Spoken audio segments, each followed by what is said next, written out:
wa nabiyina wa maulana Muhammadin wa ala alihi wa ashabihi ajma'in, amma ba'du. Yang sama-sama kita hormatin para pengurus DKM Al-Kausar PT Prakarsa Alam Segar, bil khusus yang sama-sama kita hormatin, kita muliakan guru kita bersama Al-Mukarram, Al-Muhtaram, Al-Ustadz, Al-Haj Bapak Kiai Haji Ahmad Roziki LCMHI, mu'atana lafituli hayati. Mudah-mudahan beliau senantiasa dipanjangkan umurnya, disehatkan badannya, sehingga bisa membimbing kita menuju jalan yang diridhoi Allah Subhanahu wa Ta'ala. Amin. Puji syukur alhamdulillah, pada kesempatan siang hari ini kita masih diberikan begitu banyak nikmat, di antara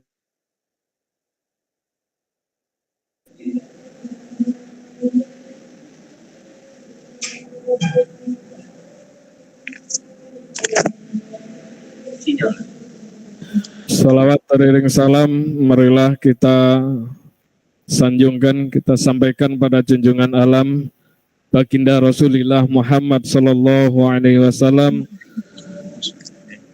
Allahumma sholli wa sallim wa barik alaih. Tidak keluar kita dari majelis ini melainkan Allah ampunkan segala dosa kita, Allah terima segala niat serta hajat kita bersama, baik hajat dunia maupun hajat akhirat. Amin ya Allah ya rabbal alamin. Hadirin jamaah sholat duhur yang dimuliakan oleh Allah Subhanahu wa Ta'ala, sebagaimana biasa hari Kamis kita melakukan kegiatan rutin di bulan Ramadan, yaitu mendengarkan tausiah agama, nasihat agama yang akan disampaikan oleh guru kita Al-Mukarram Al-Haj Kiai Haji Bapak Ahmad Roziki LCMHI. Untuk itu marilah kita bersama-sama mendengarkan nasihat-nasihat yang akan beliau sampaikan. Menyingkat waktu, itu saja yang dapat kami sampaikan. Kurang dan lebihnya mohon maaf. Wallahul muwaffiq ila aqwamit thoriq. Wassalamualaikum warahmatullahi wabarakatuh. Waalaikumsalam warahmatullahi wabarakatuh. Okay. Assalamualaikum warahmatullahi wabarakatuh. Alhamdulillahi wa kafa. Waalaikumsalam ala sayyidina Muhammadin al-Mustafa wa ala alihi wa ashabihi ahli sidqi wal wafa, amma ba'd. Teman-teman semua yang sangat saya banggakan, alhamdulillah hingga hari ini, hingga siang ini, hingga detik ini kita masih diberikan pertolongan oleh Allah Subhanahu wa Ta'ala, diberikan taufik sehingga kita mampu menjalankan banyak ibadah, di antaranya puasa, sholat tarawih, tadarus Al-Quran dan yang lain. Salawat dan salam mudah-mudahan terlimpahkan kepada baginda Rasulullah Muhammad sallallahu alaihi wasallam, sosok manusia yang kita harapkan syafaatnya. Mudah-mudahan kita semua mendapatkan syafaat dari baginda Rasulullah Muhammad sallallahu alaihi wasallam. Amin ya rabbal alamin. Teman-teman yang sangat saya banggakan, memang patut sekali kita syukuri bahwasanya hari-hari ini, waktu-waktu ini kita isi sekali dengan ibadah-ibadah yang luar biasa. Kita puasa juga ibadah yang luar biasa. Kita bekerja juga ibadah yang luar biasa. Kita tadarus, kita sholat tarawih, bahkan kita sekedar berbuka bersama, itu pun juga adalah ibadah yang luar biasa nilainya di mata Allah Subhanahu wa Ta'ala. Dan memang kita mensyukurinya adalah wujud dari kita ini menghargai nikmat yang besar diberikan oleh Allah pada kita. Yaitu nikmat apa? Nikmat sempat. Nikmat punya kelonggaran waktu, kesempatan, sehingga kita mampu melakukan banyak aktivitas ini. Dan nyatanya memang banyak sekali manusia yang tidak bisa mensyukuri nikmat yang berupa sempat ini. Ada kesempatan untuk sholat, lalu tidak sholat, itu banyak. Ada kesempatan untuk beraktivitas, tapi lebih memilih untuk santai-santai, itu juga banyak. Dan alhamdulillah kita tidak termasuk itu. Hal ini diingatkan betul oleh Rasulullah, di antaranya dalam hadis beliau, ni'matani maghbunun fihima katsirun minan nas. Ada dua nikmat yang banyak sekali manusia-manusia tidak lulus. Banyak sekali manusia-manusia yang rugi, tidak bisa mengambil dua nikmat itu. Yang pertama adalah as-sihhah, yang kedua adalah al-faragh. Kenikmatan berupa kesehatan dan kenikmatan berupa sempat ini. Dan alhamdulillah sehat kita isi dengan ibadah. Longgarnya waktu ini walaupun sebentar, selesai sholat zuhur berjamaah kita isi dengan thalabul ilmi. Dan setelah ini kita semua beraktivitas, semuanya adalah ibadah pada Allah Subhanahu wa taala. Teman-teman yang sangat saya banggakan, mengisi waktu dengan ibadah, mengisi waktu dengan aktivitas-aktivitas yang baik, ini merupakan wujud kita ini sebagai orang yang berusaha tidak masuk dalam golongan lafi khusrin, yang dinas dalam Al-Quran, innal insana lafi khusrin. Jadi kalau kita sedikit tadarus tentang ayat kedua dari surah Al-Asri ini, dari surah Wal Asri, innal insana lafi khusrin. Allah Ta'ala dalam surah ini bersumpah menggunakan nama waktu, menggunakan nama zaman, yaitu Al-Asr. Wal Asri demi zaman. Kalau kita melihat tafsir Jalalain, ditafsiri Al-Asri ay ad-dahri, demi masa. Kemudian melihat Allah Ta'ala menggunakan masa sebagai alat untuk bersumpah, ini menunjukkan bahwasanya masa, waktu, keluangan, ini adalah sesuatu yang hebat. Karena tidak mungkin yang dibuat sumpah itu sesuatu yang sederhana, sesuatu yang tidak hebat. Lalu kemudian tentu kalau kita dengan sumpahnya sudah terkesima gitu, maka lebih terkesimalah kepada isi sumpahnya. Isi sumpahnya adalah innal insana lafi khusr. Sesungguhnya semua manusia. Jadi para mufassir dalam memahami al-insan, ini apakah semua manusia atau manusia-manusia yang belum beriman saja, gitu ya. Ada dua pendekatan. Pendekatan yang pertama adalah al-insan di sini semuanya, baik yang beriman atau yang belum beriman, baik yang mengikuti syariat Allah Subhanahu wa taala atau yang belum mengikutinya. Semuanya rugi. Dalam bahasa lain, baik yang melakukan ibadah atau yang melakukan maksiat, itu semuanya rugi. Teman-teman yang saya banggakan, mungkin kalau kita mendengar orang melakukan maksiat itu rugi, kita bisa menerima. Ya, namanya maksiat, namanya tidak taat kepada Allah, namanya berlaku dosa, tentu dia rugi. Kita dengan dorongan keimanan kita langsung bilang, iya benar lah, wong namanya maksiat mesti rugi dia. Lalu bagaimana kita menerima bahwasanya sesungguhnya orang yang beribadah itu juga sedang rugi dia. Sesuai dengan ayat tadi, semua manusia. Ya manusia itu ada yang maksiat, ada yang ibadah. Gitu. Lalu kemudian para ulama kita, sebutlah Al-Imam As-Sawi dalam tafsirnya, Hasyiah As-Sawi mengatakan, ya orang beribadah pun masih bisa rugi. Kenapa orang beribadah masih bisa rugi? Ya karena ibadah itu masih berlevel-level. Ibadah itu masih bertingkat-tingkat. Ada yang paling tinggi tingkatannya, ada yang di bawahnya. Dan tentu orang yang melakukan ibadah dengan level yang tidak tertinggi, maka nanti dia akan merasa rugi. Pertanyaannya akan begini, kenapa ya dulu saya tidak melakukan ibadah yang level paling tinggi? Sebutlah kalau kita melakukan puasa, sebutlah. Puasa Ramadan, saya puasa, Pak Prapto puasa, teman-teman semua berpuasa. Tapi puasa yang kita lakukan itu levelnya beda-beda. Ada yang puasanya cukup dengan melakukan yang rukun-rukun saja.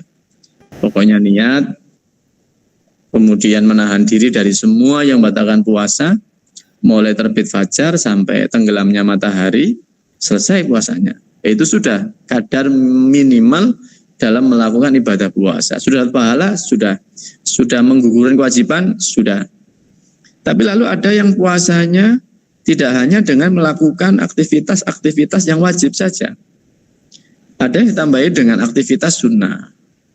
Katakan ditambahi dengan sahur. Karena sahur ini adalah bagian dari kesunahan puasa. Maka mungkin kita dulu semangat sahur di awal-awal Ramadan. Sekarang udah mulai malas sahur. Maka ketahuilah bahwasanya kita tidak sahur ini nanti kita akan merasa rugi. Kenapa? Karena kehilangan pahala sahur. Itu artinya orang berpuasa itu pahalanya beda-beda. Sehingga orang yang tidak sahur pasti bernilai rugi dibanding orang yang puasa dimulai dengan sahur. Itu artinya dalam puasa itu levelnya juga macam-macam.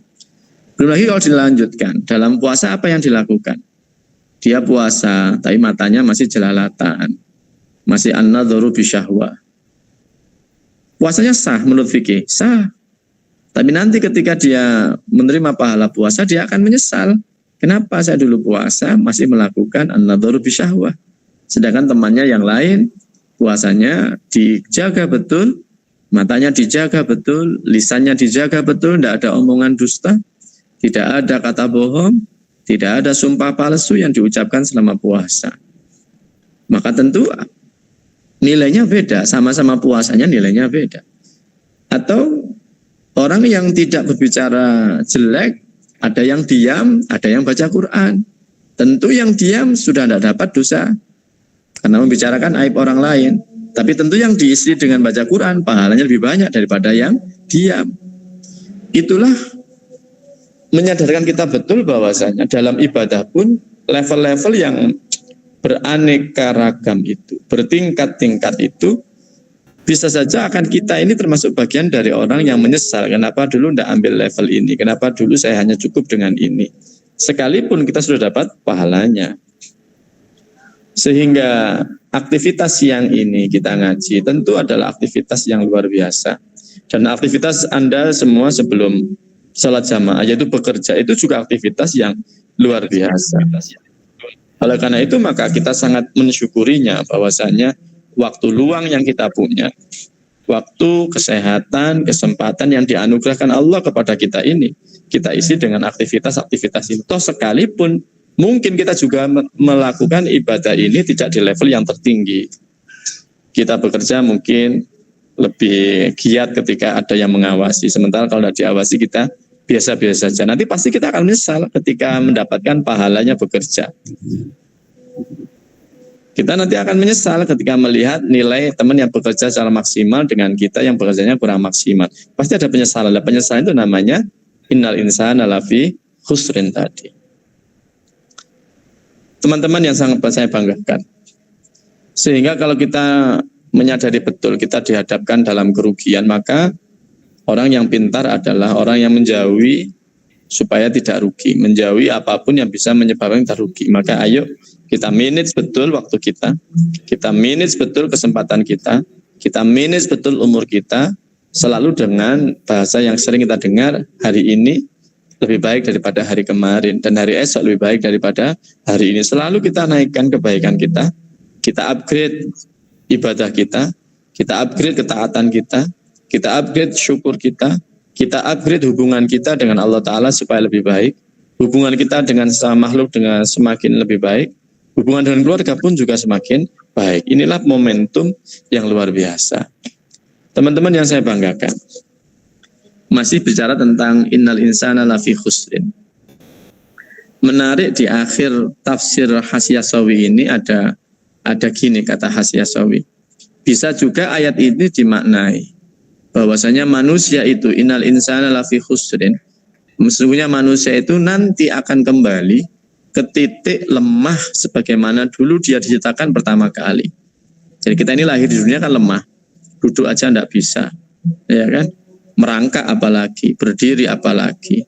Kita makan sendiri aja enggak bisa, apalagi ke McD gitu kan. Kita bayi itu, kita diciptakan Allah Ta'ala dalam keadaan yang sangat lemah.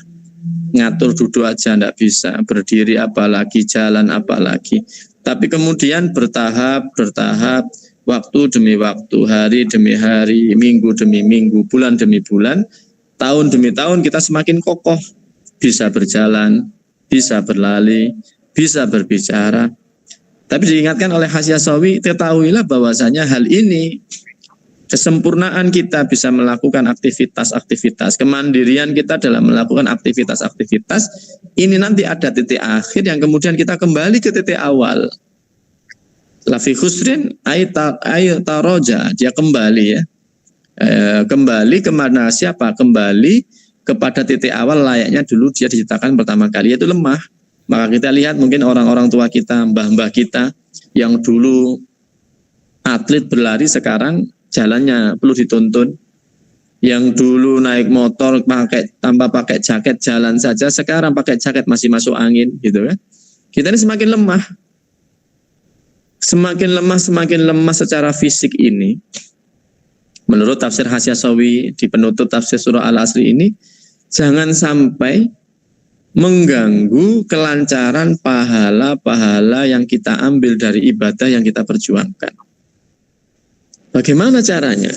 Kata Hasyasawi, ya mumpung you masih muda, mumpung kita masih muda, ibadahlah sekuat tenaga. Isilah waktu dengan sebaik-baiknya. Tunjukkan kualitas ibadah yang nomor wahid. Nanti ketika kita ini sudah tua, ketika sudah tidak mampu lagi melakukan puasa semaksimal ketika masih muda kayak sekarang, tidak mampu lagi mengikuti irama, kecepatan, sholat tarawih layaknya kita hari ini masih mampu. Di saat-saat tidak mampu itu Allah Ta'ala masih memberi kita pahala seperti amalan di waktu muda. Itulah yang ditafsiri illalladzina amanu wa amilus sholihat wa tawassaw bil haqqi wa tawassaw bis sabr. Semua orang akan kembali ke titik tua sehingga dia tidak bisa ibadah maksimal, sehingga perolehan pahalanya tidak banyak kecuali orang-orang yang beriman dan beramal soleh. Sehingga kita yang masih muda ini, waya ngaji, ayo ngaji, waya kerja, ya tentu harus kerja karena ini adalah kewajiban kita memberi nafkah ke keluarga. Kewajiban kita supaya kita tidak jadi beban orang lain karena kita ingin dibantu terus karena tidak mampu mencukupi kebutuhan sendiri. Tarawihnya, sholat malamnya, qiraatul Qur'annya, atau tadarusnya, ini harus kita genjot terus sehingga nanti ketika kita sudah tua, Allah Ta'ala tetap memberikan standar pahala yang sama kayak ketika kita masih muda. Saya kira tafsir ini menarik sekali dan ini adalah ijtihad dari mufassirnya. Jadi sehingga kita yang tidak ahli ijtihad ini, kita yang hanya disajikan dengan hasil ijtihad, bisa mengambil ibarah dari tafsir ini, yaitu apa?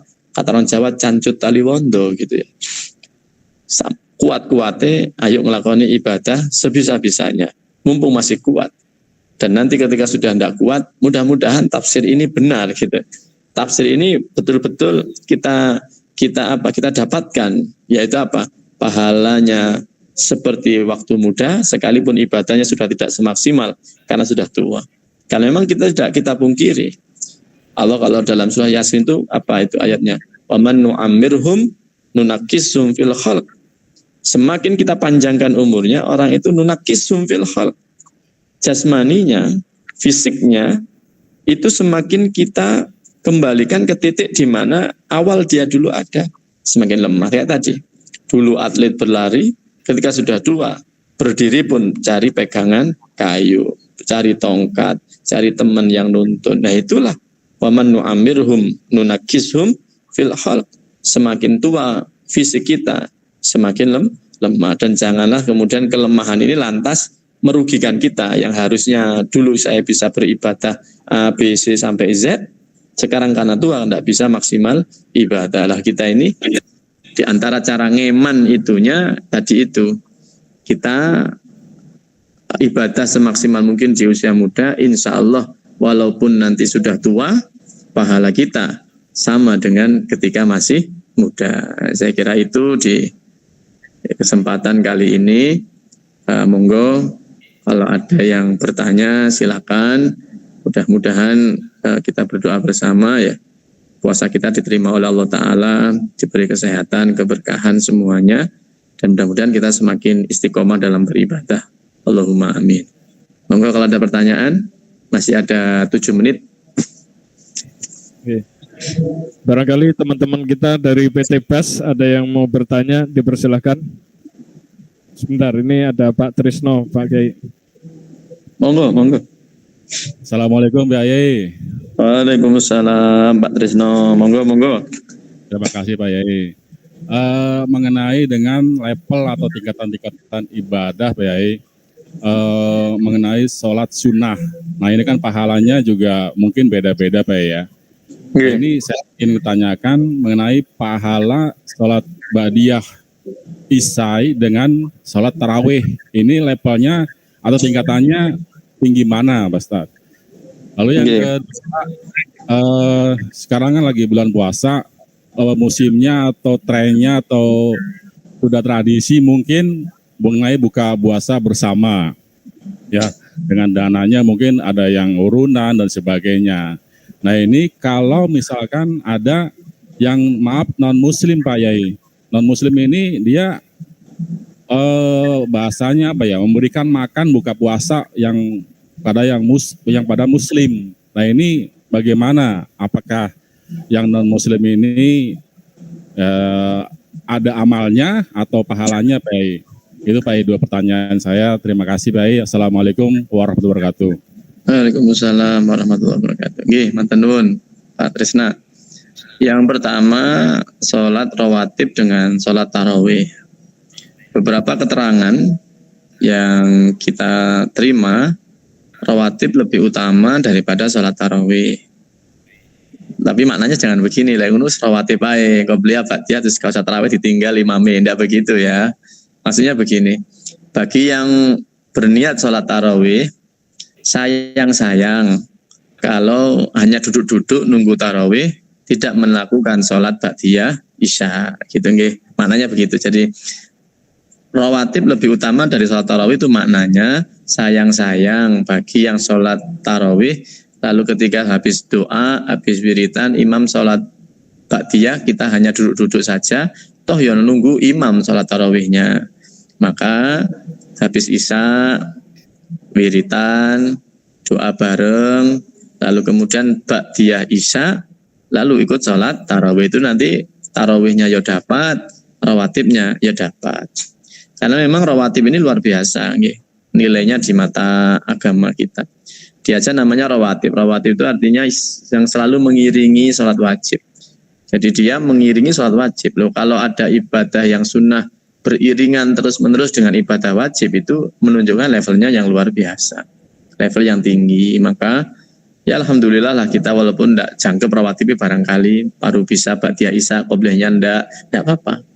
Ya kita berusaha semakin lama semakin bagus kualitas ibadah kita. Jadi itu nggih. Jadi maknanya rawatib sekalipun lebih tinggi daripada tarawih, bukan berarti mari rawatib terus imamnya ditinggal, tarawihnya tidak dilakukan, bukan begitu. Tapi sayang bagi yang sholat tarawih meninggalkan rawatibnya. Yang kedua, buka bersama, interaksi dengan non Muslim. Bagaimana interaksi kita dengan non Muslim? Beberapa literatur ya, tadi kita bahas dengan teman-teman di Tebireng ini, Rasulullah itu sangat bagus hubungannya dengan non-muslim. Dikatakan pernah suatu saat ada seorang Yahudi datang ke Rasulullah minta didoakan, Ud'ullah ali, tolong aku didoakan dong gitu. Itu Yahudi minta didoakan. Rasulullah mendoakan, katsarallahu malak, semoga engkau tambah kaya, semoga Allah menambahi kekayaanmu, wa waladak, semoga Allah menambahi anakmu, wa asahha jismak, semoga engkau disehatkan jasmanimu oleh Allah Ta'ala, wa atala umrak, semoga Allah Ta'ala memanjangkan umurmu. Itu menunjukkan relasi Rasulullah dengan non-muslim bagus sekali, mendoakan gitu ya. Sahabatnya gimana? Sama, Sayyiduna Ibnu Umar mendoakan Nasrani yang datang kepadanya. Bahkan kalau kita melihat Al-Adab Al-Mufrad ya, kitabnya Imamun Al-Bukhari, itu banyak para sahabat yang ketika buat makanan itu langsung ajaruna Yahudi. Tangga yang Yahudi itu sudah kamu kirim belum? Itu interaksinya. Jadi kalau tadi pertanyaannya non-muslim yang memberi kita, justru dulu Nabi dan para sahabat itu malah muslim yang memberi non-muslim. Masak, iling tonggone yang non-muslim. Nyuruh dikirimkan. Kalau kita sekarang mungkin wewehan ya, kata orang Jawa itu apa, maleman lah, itu sodako ke tetangga. Itu kalau ada non muslim kasih saja, itu bagus, bagian dari menjalankan apa yang diikuti oleh para sahabat dari Rasulullah SAW. Lalu pertanyaannya, Kalau non muslim sekarang memberi, kita terima enggak? Ya kita terima saja kalau itu tidak melanggar syariat. Emang kamu dikasih makan apa sih? Ya biasa, ayam, kopi, es. Ayamnya disembelih enggak dengan cara yang benar? Ya bener lah, ini beli kok, dia beli dari toko muslim gitu kan. Makanannya jelas halal. Ya sudah kita makan. Lalu pertanyaannya dapat pahala enggak? Nah, ini menarik. Non muslim apa dapat pahala dari amal yang ia lakukan selama di dunia? Saya penekapan hari membaca di Al-Adab Al-Mufrad ya. Ketika ada non muslim masuk Islam, ini di garis bawah ini, masuk Islam, maka ada pendapat mengatakan amalan-amalan baiknya sejak sebelum masuk Islam diganjar oleh Allah Subhanahu wa taala dengan catatan tadi masuk Islam gitu ya. Jadi non muslim banyak beribadah, banyak beramal ya, bersedekah ke kita ya. Lalu kemudian dia masuk Islam. Sedekahnya umur 40, masuk Islamnya umur 60. Itu pahala sebelum umur 60 diberikan oleh Allah Subhanahu wa taala. Tapi kalau pertanyaannya, lah kalau dia sampai meninggal non muslim, apa dapat pahala gitu ya? Kita katakan ya, kita punya keyakinan bahwasannya iman dan Islam itulah yang menghantarkan kita kepada surga. Iman dan Islam itulah yang menghantarkan kepada surga. Artinya kalau orang meninggal dalam keadaan non muslim ya tetap tidak bisa masuk surga. Tapi pertanyaan lagi gini, lah apa di neraka semua levelnya sama? Apa semuanya di jahanam semua? Kita bilang enggak, ada level-level, ada level-level. Dan orang non muslim itu juga ya katakan kayak Abu Lahab ini ya. Abu Lahab pernah memerdekakan budak karena cinta kepada kelahiran Rasulullah Muhammad. Itu sama Allah Ta'ala diberi keringanan di nerakanya, diberi keringanan setiap hari Senin dia bisa minum air dari ujung jarinya. Ini berarti ada dispensasi keringanan. Sehingga bisa jadi non muslim yang amalnya banyak ya, tapi karena tetap sampai meninggal dia tidak menyatakan keislamannya, tetap di neraka, tapi nerakanya banyak dapat dispensasi kekurangan karena amal baik yang dulu dia lakukan. Jadi itu mungkin yang bisa saya sampaikan. Mohon maaf lebih 1 menit. Mudah-mudahan ada guna dan manfaatnya. Wallahul muwaffiq ila aqwamit thoriq. Wassalamualaikum warahmatullahi wabarakatuh. Waalaikumsalam warahmatullahi wabarakatuh. Matur suwun. Lanjut. Nggih, nyuwun pamit, Pak Pinten. Langsung bagian. Nggih, siap. Nuwun.